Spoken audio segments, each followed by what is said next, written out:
Ce soir, c'est notre dernier repas à Bijabour. On a pris un poulet de riz pour deux, avec des parotas. Délicieux. Bon, mais on tout dans notre hôtel. On s'en va rejoindre le point de départ de notre autobus. Là.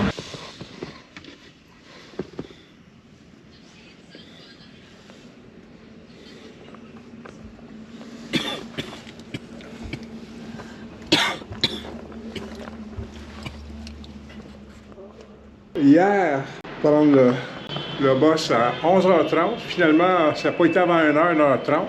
C'est quand même 8h, disons 9h. Donc là, il y a 11h, on vient juste d'arriver. On s'est enregistré et tout là. C'est notre nouvelle chambre. Ce matin, on va aux grottes d'Argenta. Les grottes d'Argenta qui sont devant nous ont été découvertes par un Anglais, Smith. Lui, il était venu ici là, pour chasser le tigre. Il avait un guide. Et puis, en chassant, il s'est retrouvé ici en haut. C'est là qu'il a aperçu comme des piliers, toute cette formation-là. Fait qu'il est descendu, puis les caves étaient comme toutes remplies de roches, de boîtes, etc. Fait qu'il est revenu le lendemain avec une équipe pour déterrer. Puis là, c'est comme ça qu'il a vraiment s'est aperçu de...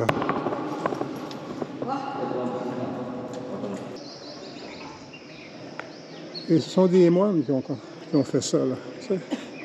On sait qu'ils ont de la patience, là, mais quand même. Sauf que je lui donne ça à Louise, là. Elle aime ça autant, sinon plus que moi, à visiter ces sites-là. Le site d'Argenta compte 29 grottes. Et la numéro 6, la grotte numéro 6, est la seule qui a un monastère à 2 étages.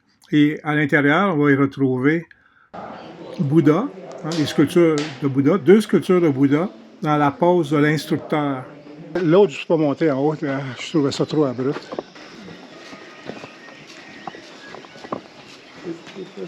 À l'intérieur, la grotte numéro 9, on se retrouve dans une salle de culte, un stupa au fond et une rangée de deux côtés. Là, au total, il y a 23 piliers. Ici, la grotte, c'est la grotte numéro 10. Puis, c'est une grotte bouddhiste, évidemment, là. Et puis, c'est une cathédrale qui est devenue un monastère.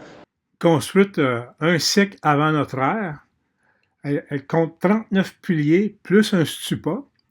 Mais ce qui en fait un lieu assez original à visiter, c'est qu'elle fut la première découverte par l'officier John Smith. C'est par ici qu'on peut y aller, Louise.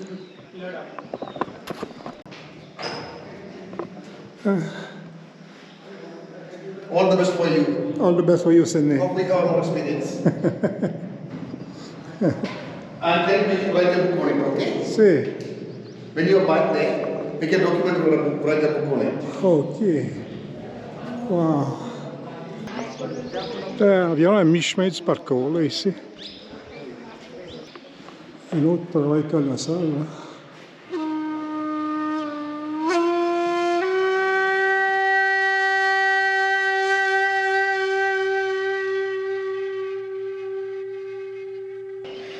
On monte au 2e étage ici.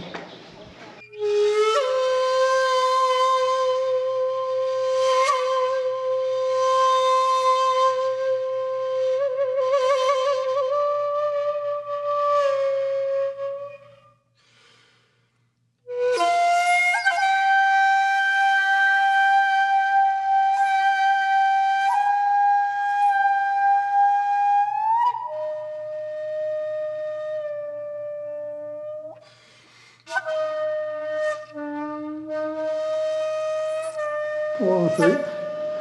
Puis ici, là.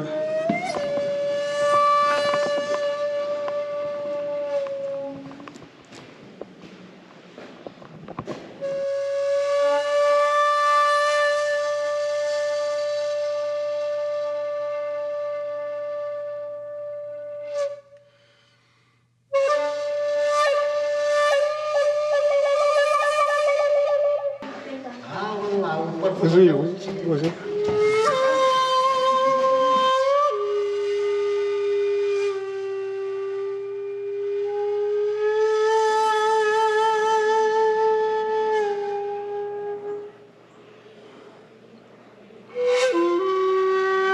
Ah, c'est pas vraiment, c'est beau ici.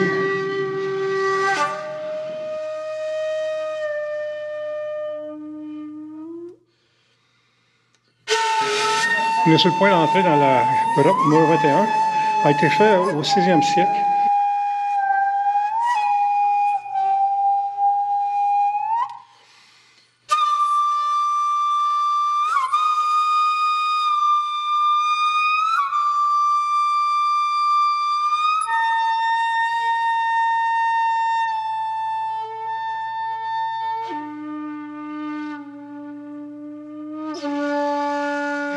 Le gardien vient de me dire que ces petites...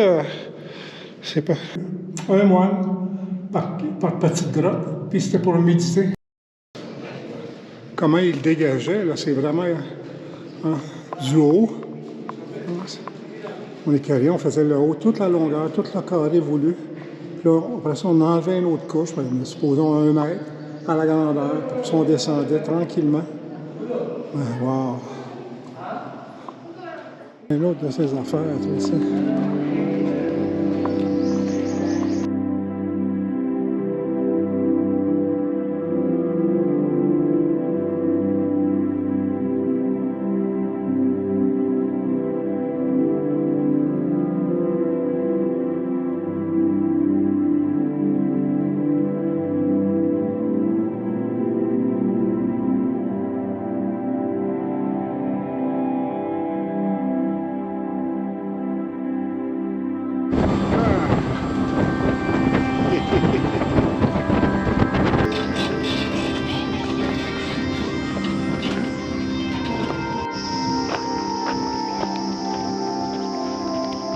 Elle a été construite au 10e et 11e siècle. À l'intérieur, là, dès qu'on va franchir la porte, il y a un éléphant tout d'un bloc, là, puis avec un très gros pilier. Et puis les 4 images qui sont au-dessus, ils représentent la gloire de la religion jaïne dans les 4 directions. Ici, là, très important, ça, c'est comme symbole, cette sculpture-là. Là. Elle a 4 faces, parce que pour les Jaïns, G-A-I-N, pour cette religion, la symbolique, c'est que la religion va dans les 4 directions, elle se disperse dans les 4 directions. Ici aussi, on a dû retirer pas mal de roches. Là. En parlant de roches, là, c'est de la pierre volcanique. Pour l'éléphant, Louise, c'est de tout d'un bloc. C'est un bloc monolithique. Le peu que je connais des Jaïns, c'est au niveau de la sculpture. C'est des sculpteurs remarquables.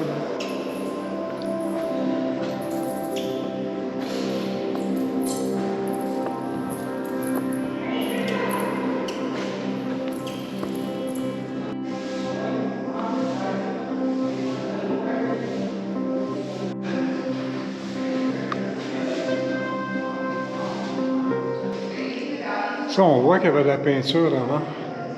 Les murs, tous les murs étaient peints.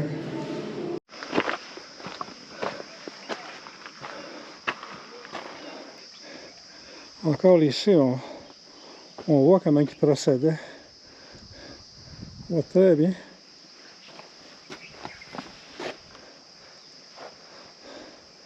Tout enlever les roches. Ah, inachevé, là. Oh, wow. Quelque chose, hein?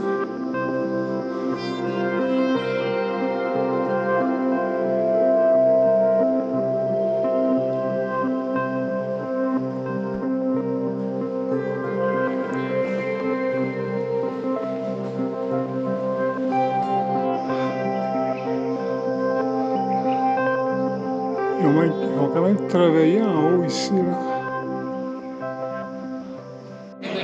Ici, on est juste devant la grotte numéro 29. C'est une très grande grotte, hein, de 37 mètres de large par 40 mètres de profond. Structure énorme, hein, ouais, on a vu une là. Et c'était fait au 8e siècle.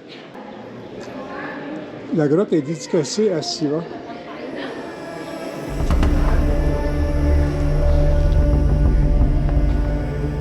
Un passage.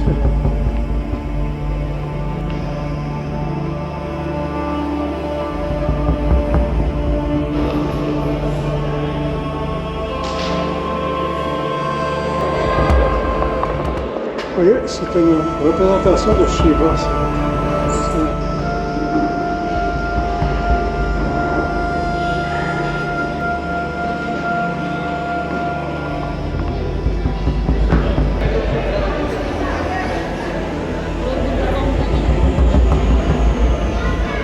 Grotte numéro 17.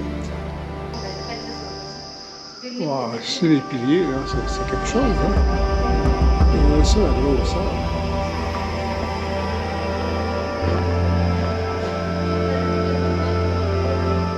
Massif, là.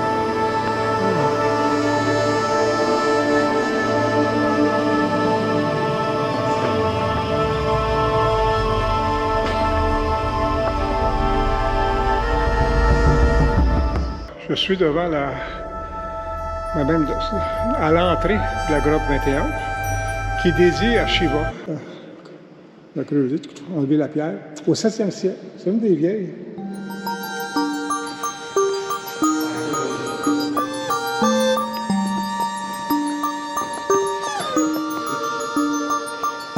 La façade du temple de Shiva.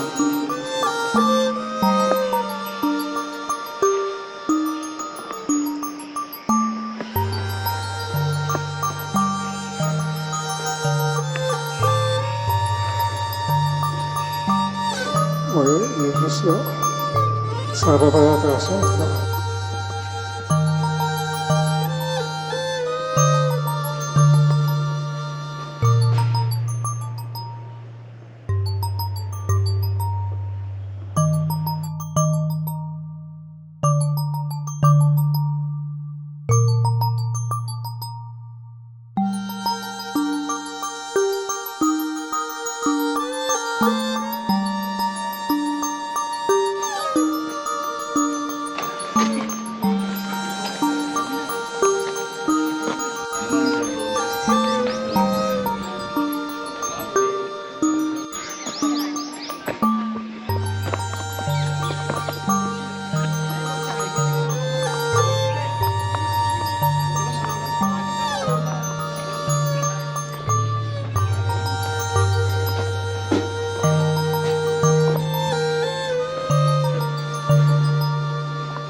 Passé tantôt, on est revenu parce qu'on trouvait qu'il y avait trop de monde, mais il y en a presque autant.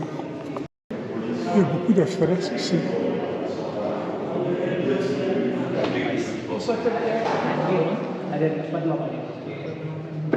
C'était toute une journée, ça, même toute un après-midi. Il y a seulement qu'une heure et 15. Ah oui? Tu sais.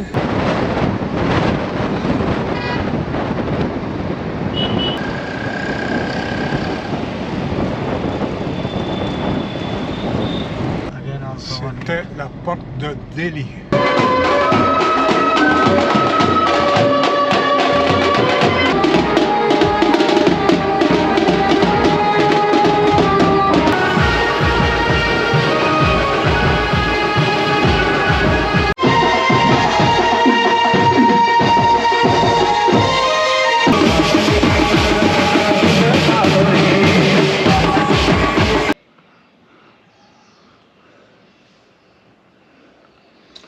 Ici, la grotte numéro 12, c'est un monastère bouddhiste.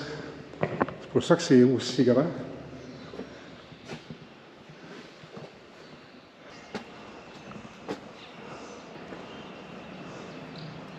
Ah, c'est immense.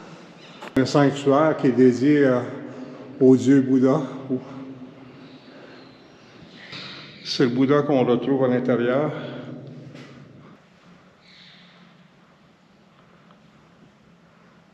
Ça doit être correct ce côté ici.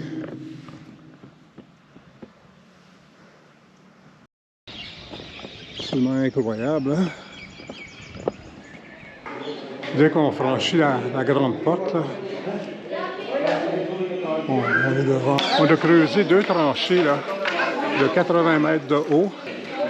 Ça, 80 mètres de haut, là, c'est 200 000 tonnes de roche, pas de gravier, de la grosse roche. Là. Tu sais, ici, là, ça a 80 mètres de haut. C'est 2 tranchées. Celle-ci, puis l'autre qui est juste là. Là. Hein? Il y a celle-ci, là. Et puis l'autre qui est juste là. Dans son centre, c'est le caliche. Et puis, ça a 80 mètres de profondeur, là, si tu veux. Puis, ils ont sorti 200 000 tonnes de roche.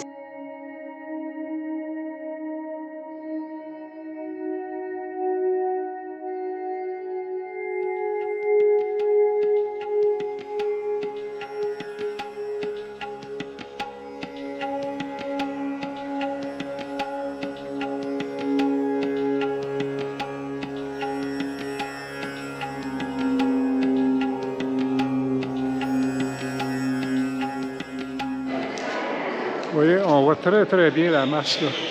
Tous les piliers là, qui sont là, hein, partout. Vous voyez, là, il y a ça ici, cette masse-là en surplomb. Il bien la maintenir en place. Vous voyez?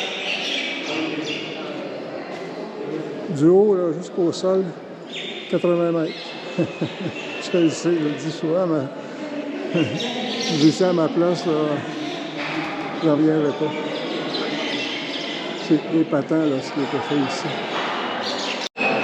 Encore une fois, là, on est sur des piliers, là.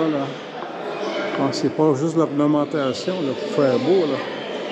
Ils sont vraiment là, pour soutenir, empêcher l'effondrement.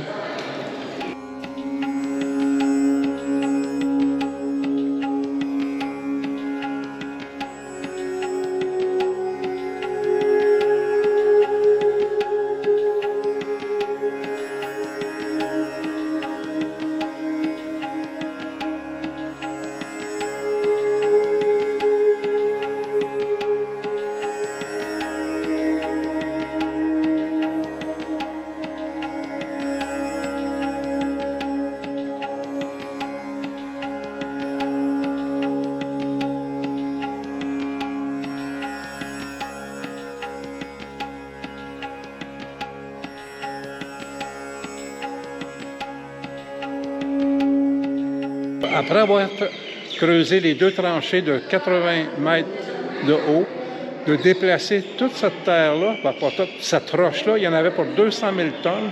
Ça, seulement ça, là, ça l'a pris 14 ans. Puis là, à un moment donné, il y avait en face, là, ce qu'on voit ici, là, le gros bloc. C'est un gros bloc qui était là, mais pas encore sculpté. Là. Ça, c'était fait au 8e siècle. C'est un chef-d'œuvre, un pur chef-d'œuvre, là. Puis l'ingénierie qu'il y a ici est tout simplement fantastique, là.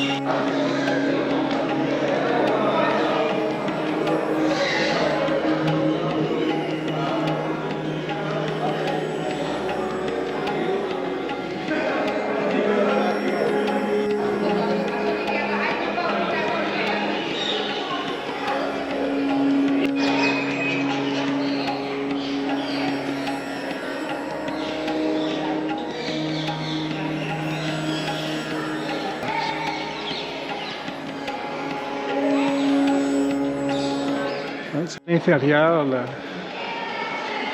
c'est quoi de le dire, à l'intérieur de la montagne.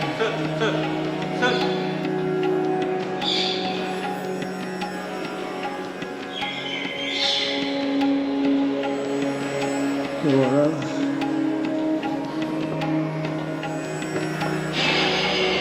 Ah ouais. Vous voyez, c'est incroyable. Juste faire les tranchées, 14 ans, pour déblayer les 200 000 tonnes de roche, de pierre.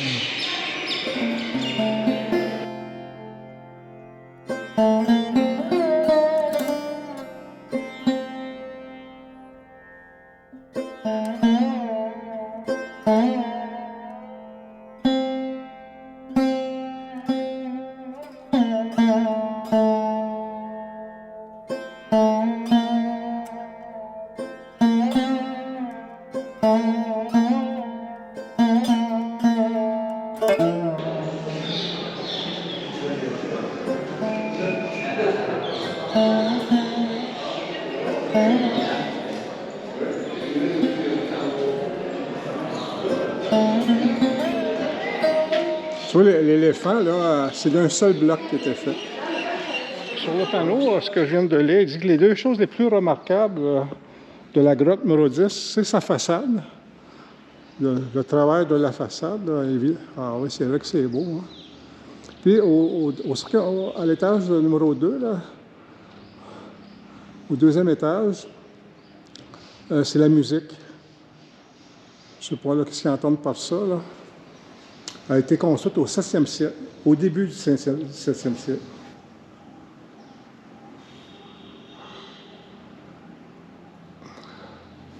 Puis vous voyez, là, ça c'est évidemment Bouddha, là. Voilà, la sculpture, c'est l'emblème, c'est un temple qui lui est dédié. Mais juste en arrière, c'est un stupa.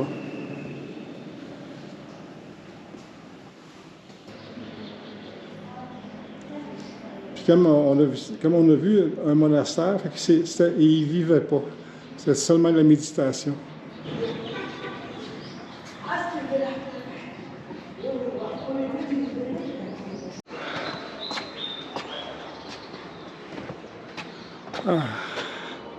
Intéressant de cette grande salle-là, elle a 53 mètres de long, par 33 ou 36 mètres de large. Mais aujourd'hui, on dirait que c'est une salle multifonction. C'était d'abord avant tout un monastère qui était ici. Puis ensuite, là, ils ont commencé à avoir des cérémonies bouddhistes, mais pas tout. C'était aussi un réfectoire.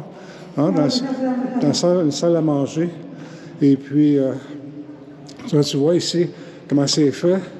Alors, tout ça ici, les moines pouvaient s'asseoir d'un côté de l'autre, puis on déposait leurs assiettes devant eux. Fait que tu imagines la foule qu'il y avait ici de moines. C'était incroyable. Ça, c'est au 7e siècle. J'ai tout appris ça. Tantôt, là. Devant chaque grotte, des fois c'est à l'intérieur, il y a un petit panneau écrit en indien et en anglais. C'est la grotte numéro 5. Je suis devant la grotte numéro 2. On va aller à l'intérieur.